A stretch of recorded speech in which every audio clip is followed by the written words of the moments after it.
Hello. Call time. Call time. Call time. Call time. Call time. With Maple Sunday. Hi, everybody. Welcome to Call Time with Maple Sunday. You got questions, we got answers. You need advice, we'll give it to you. Maple Sunday is a team at Dojo Comedy. We perform every Friday night at 9, and we're so happy that you could join us tonight. Today's expert panelists for Maple Sunday are going to be Stacey Axler. Hey, everyone. Will Roughan. Hello. Rosie Grant. Hi. Tim Montgomery. Yes. And we have two special guests joining us today. I'll let them introduce themselves. Vivian. Hi, I'm Vivian. I've been working from home all week, and I just want to let you know that, I saw Mark. He had this half casual look. He had a business top on top, and he had pajamas at the bottom. And I was like, if he can go half casual, I can go half casual. I can't wait to meet you. All right. Wow. Thanks, Vivian. We're so glad you're with us today. And last up but not least, we have Dr. Brasier Brane. Ooh. Hello, viewers. I am Dr. Brasier Brane. I am a Harvard-trained psychiatrist and had a popular radio call-in show in the early 90s to 2000s in Seattle. Glad to be here. Fantastic. Cool. Thank you for joining us. So we're just going to jump right into questions. Before I do that, I just want to give a quick plug to our sponsor, Dojo Comedy. Dojo Comedy is, woo! We all love Dojo. Hey, Murphy, what's up? Thanks for supporting us. If you are interested in supporting Dojo Comedy, you can go to dojocomedy.com. You can check out shows. They're doing online content for this entire quarantine. And you can also do a one-time donation or even sponsor content on a more ongoing basis if you want. So go check out Dojo Comedy. They're awesome. They do improv, comedy, sketch, all kinds of great stuff. All right. So are you guys ready for your first question? Ooh, yeah. Oh, been waiting all week for this. Oh, waiting all week. All right. Okay. Okay. This one, well, let me just say, we do want to take a second to just appreciate the time that we're in right now. We know it's been tough, everyone. So this is a corona-related question from Fazio. Do you have any advice about how I can stop touching my face during this epidemic? What if you pretended your face was a different thing that you wouldn't want to touch? Lava, like lava, Do you have an like example? the lava. I think you know how it's like hot lava. You don't want to step on when you're a kid. That's one of the games. It's her face. Hot lava is your face. Tim, Your I face is actually, hot lava. I thought you said drama at first, which I thought was pretty funny. You don't want to touch drama either. Yeah. No, I try not to touch drama in my daily life, but Put drama, stuff trauma, and lava on happens to all everyone. together. The big threes. Put stuff on his hands, so mittens or Peanut butter. Peanut butter. Yeah, because if it's sticky, you don't want to touch your face with that. Yeah. Yes, this is a very simple and useful exercise, Stacey, of replacement behavioral therapy. For example, I had a patient who just could not stop eating Twinkies. So, of course, we replaced the image of Twinkies with an image of a fiery cockroach. And by exposing him to fiery cockroaches for several hours, he never touched a Twinkie again. Of course, he never touched anything again. He had severe burns all over his body. But I think that's besides the point. Oh my God, Dr. Brane, could that work for an ex? Because I cannot stop thinking about an ex during this quarantine. Woof. We've all been there. Mm-hmm. I suppose we could put pictures of your ex and cockroaches and fire and you all together in a room and see what happens. Well, what if my ex was a flaming cockroach and incel? Very Kafkian. I wouldn't touch that, so. All right, Fazio, you heard it here. Just imagine your hands are something else that you wouldn't want to touch. All right. All right. Next question, guys. This one is from OC Sandbox. Should I get another dog? Pros and cons. I don't know. That's a tough one. Well, I think the obvious answer is yes. Yeah. I think dogs are great. They're the best. Why not get a new dog? Yeah, dogs are great, but they're a lot of work. Not everyone's ready to add that to the list of things to be doing. So like pros, you have 2 dogs. Cons, are you ready for it? What else? Yeah, it's double the pay, double the work. Pros, you get to have a creature you can make up songs to sing to. Oh yeah. That's a pro. I mean, they already have one. A new song. I have a con, if I may. Yeah. Con, Sure, doctor. dogs have no respect for 17th century Persian fainting chairs and will rip them up. I know very well. My father, who lived with me for quite a while, had a small dog that constantly would tear up my furniture. Oh my sad. God. Reminds me of my ex.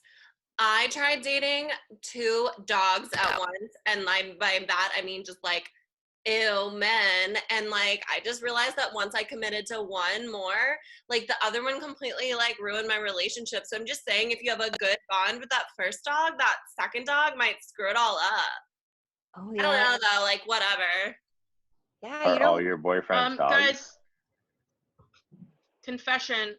This question actually came from my mom. Oh man. What? I have a So personal what do you think? conflict He here. wants another Mom, dog? you need to get a dog. Mom, you need to get a dog. I'm just gonna say that you need to get a dog. Why do you Okay. need the second dog? No, there are no dogs right now. I think she's referring to the dog we used to have when we were kids. Oh. This is Yeah. really a dog number 1 scenario. And like, does she have any other pets? No. Oh, then she needs Wow. Oh, it. get a dog. Yeah, I Yep. feel like your mom would be very loving to a dog. There's some people I'm like, don't get a dog, but I think your mom needs a dog. Well, yeah, if I stopped dating for my first boyfriend in high school, God, I'd be a different woman. Wow. Get out crazy. there. Get out there and go, girl. Yeah, get on the apps for dogs.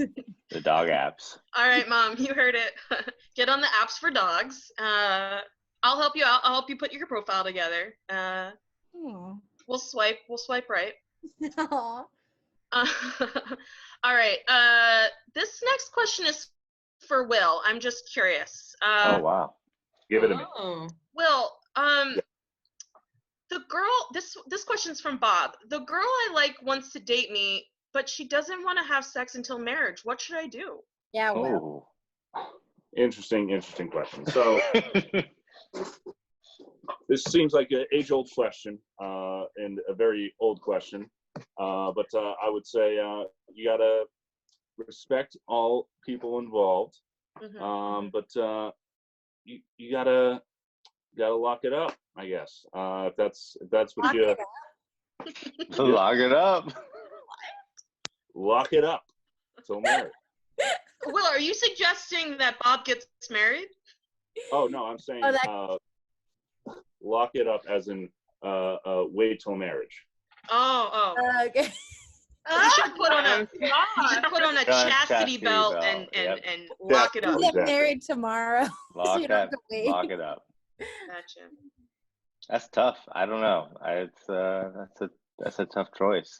I think if you want it and they don't want it, you should maybe hit the road to the other way, unless you love them way I more agree, than that. Tim. Obviously, this person lacks conviction and is unable to keep it in their pants until marriage. As, of course, I've been married twice, and I still have yet to fornicate. So, some of us are just stronger than others. Wait, doctor, why haven't you fornicated? That seems like a thing Fornicated. people want to do. Fornicate. Oh, well, how things go. No, I think for most people, if they choose to want to do that, it tends to happen. Oh, well, it's very classical psychology, really. You know, for example, it's funny, actually. You know, I'm a bit of a Freudian myself, and this is a very humorous story of a Freudian slip. For example, when my first wife, one time we were laying in bed and she wanted to say, "Hey, honey, maybe tonight we can get frisky." Instead, what she said was, "Hey, honey, I hate your face and I never want to see you again." So isn't that droll? Freudian slip, right? Oh, Dr. Brane. Oh no. Maybe you should just tell this person to be single for forever. I mean, we just learned this lesson on The Bachelor, right? I mean, every party involved in the relationship is the value. You know, like everyone's perspective matters. That's true. That's true. Mark. Whoa, Oh. Yeah. that Maybe seemed you like just a targeted have a shot. dog before he starts with a wife. Ooh. Those are so different. They have nothing to do with each other, but I don't know. I wouldn't wait, but that's just me. All right, Bob. I hope you got your answer from this. I feel like we've given really insightful perspectives here. Best of luck to you. Watch the all right. Oh, sorry. Go ahead, Vivian. I'm saying watch The Bachelorette. Or The Bachelor. Oh, All of them. Watch all of them. Oh, and Bachelor in Paradise. Don't forget that one. What? If the cats come in. yeah. There's a cat behind you. Nothing can happen right now because there's a cat behind you. What? Ew. All right. Next question. This question comes from Apers McGreegey. If my fridge magnet fell in the middle of the night and there was no one there to see it or hear it, did it really fall? I think gravity says yes. This is a pretty metaphysical question, McGreeger. It is metaphysical, but I actually think it could have like an actual explanation, which is sometimes I sleepwalk and I'll do things like go into my refrigerator or rearrange things or even leave the apartment. So how do we know that it actually fell? Or a sleepwalker in your house did it.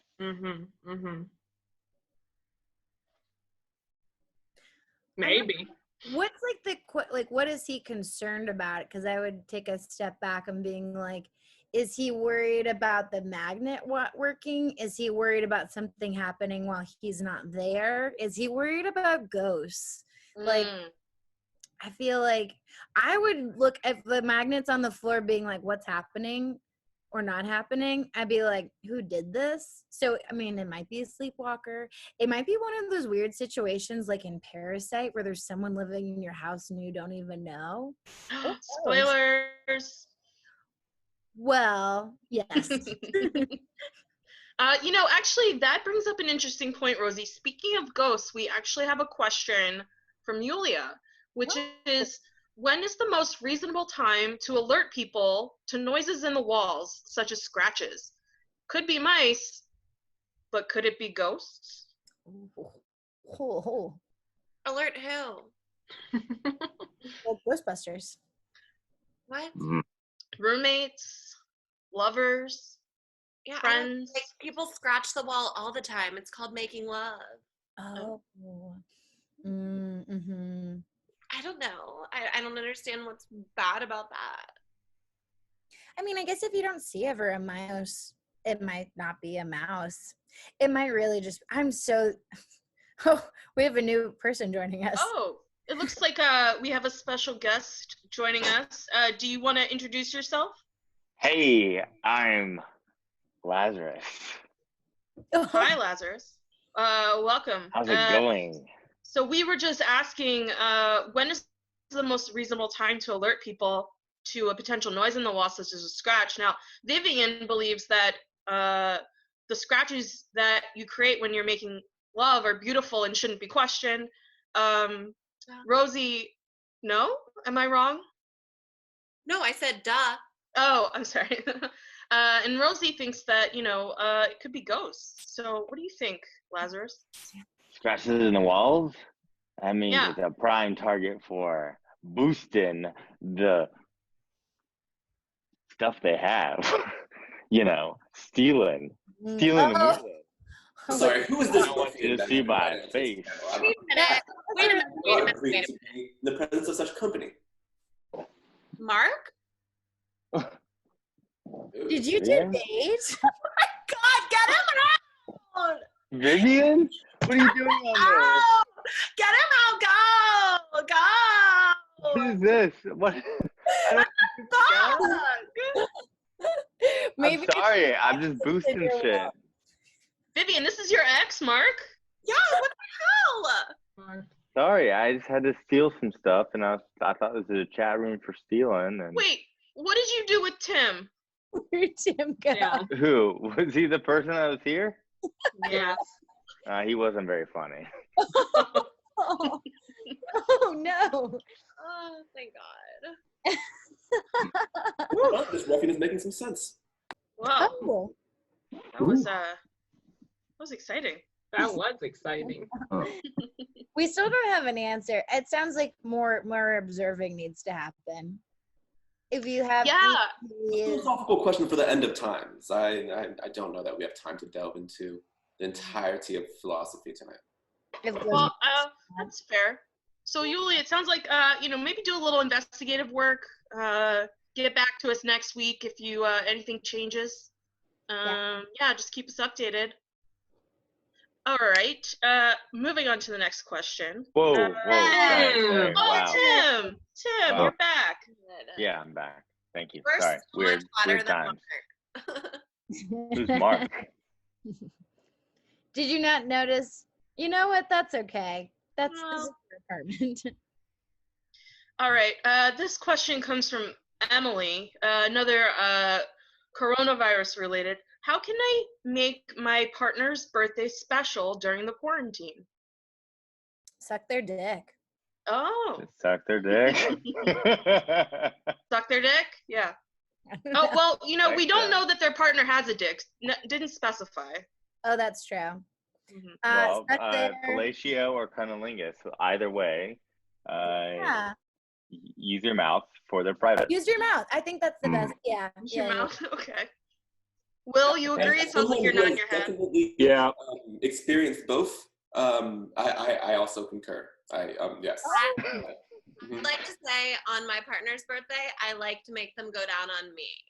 Oh yeah, yeah. Wow, Yeah. you're very giving.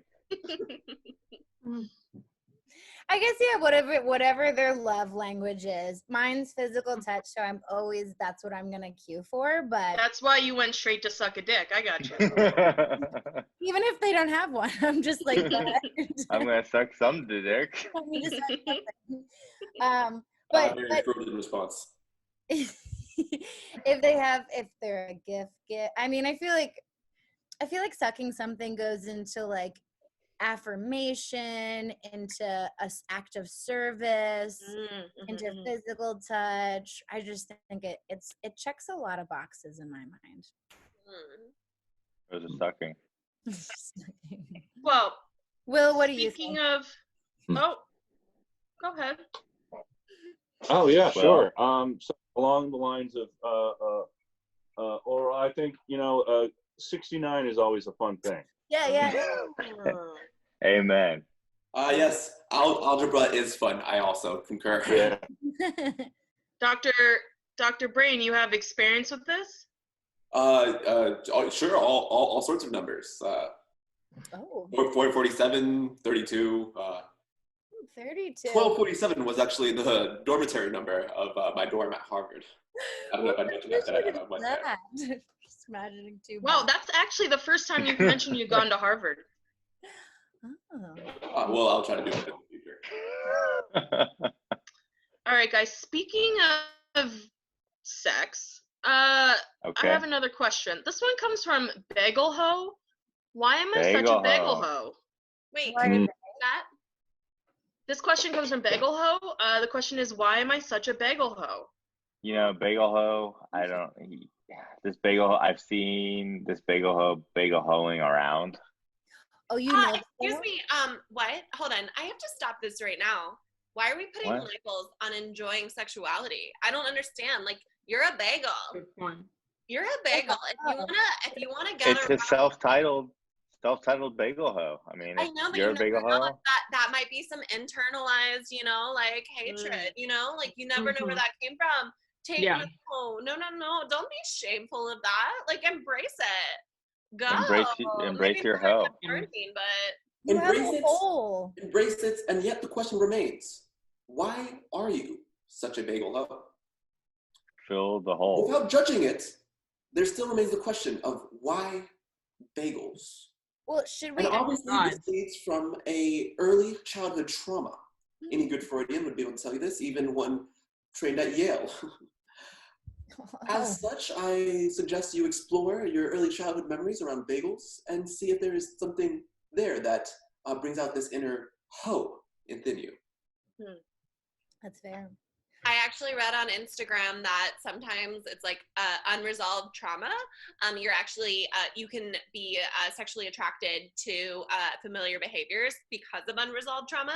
So maybe think back. I'm just saying the therapist, at least, I don't know who this Dr. Brane guy goes, but someone I follow on Instagram said that maybe if you address your trauma, maybe you'll understand why you're attracted to what you're. Yes, I believe I said that, but with a Harvard degree.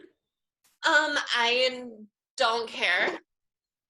Oh. I guess I just wonder what kind of bagels it is, because I think we could all there's certain kinds I'm yeah, I think we all I'm get it. getting the feeling it's everything. Oh, Yeah, I think bagel hoe sounds like an everything bagel hoe. Well, what if it's So not even everything bagel attraction? hoe. What Chill if out. it's Bagel just hoe. availability? Oh, go ahead, Oh, Stacey. You have experience with bagels. What I was pondering is, what if it's not even attraction? What if it's just availability? Like how sometimes you'll do something or fall into patterns just because it's what's convenient around. What if this person has a lot of bagels on hand? Yeah. So what if they live above a bagel shop? If I lived above a bagel shop, I would definitely have at least 2 bagels a day, I think. Be a bagel hoe. So they definitely have a lot of options, and they don't know. Bagel hoe doesn't know how to choose one. He can't decide. Or he thinks he can't decide, or they can't decide. And bagel hoe has to, he has to think what's tastiest in the long run. What's going to leave that lingering? Bagel hoe, I hope you bagel know what our advice is for you. Bagel hoe. All right, guys, we are coming up on time, so I think I'm going to throw out one last question for everyone to get in on. Let's see. Another coronavirus one. What is the best way to deal with your boomer parents who think COVID-19 is no big deal? Oh, wait. Wrong question. Oh. Well, we can answer that. We can answer that, and then I have one more question after that. No. The question is wrong. We're not going to do things wrong. The question is wrong. We're not going to do it. Okay. I've done a lot of things wrong in my day. Yeah. Mark. I'm sorry, guys. I'm sorry. The question is actually from Jason, and the question is, it's not really a question, really. It's more of a statement. My wife keeps running over my feet with her skateboard. Oh, no. He actually doesn't ask what to do. He just says, my wife keeps running over my feet with her skateboard. I think that's very rad. It's cool. Wait, is it sexy that she does that? I think you're here, Rosie. I think that obviously this is a expression of some kind of inert and repressed sexual desire to incorporate skateboards in the bedroom.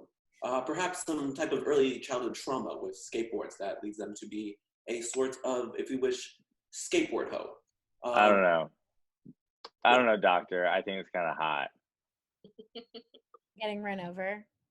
Yeah. I'm questioning the validity of the hotness. I am merely giving my Harvard diagnosis.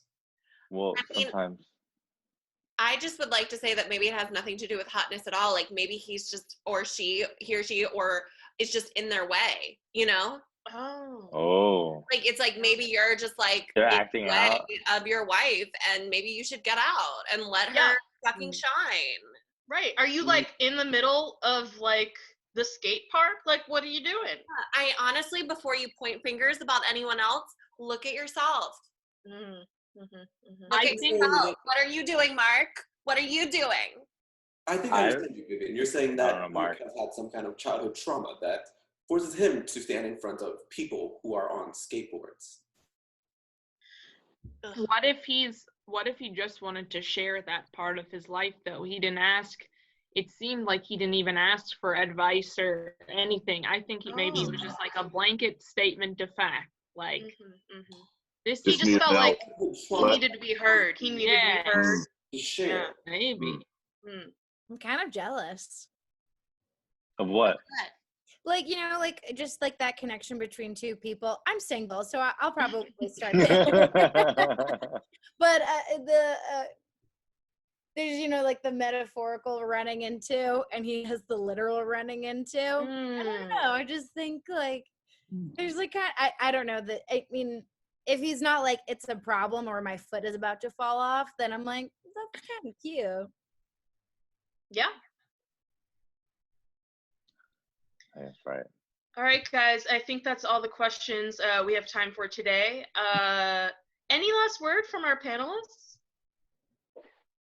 Yes, Nicole, what childhood trauma caused you to host a advice panel?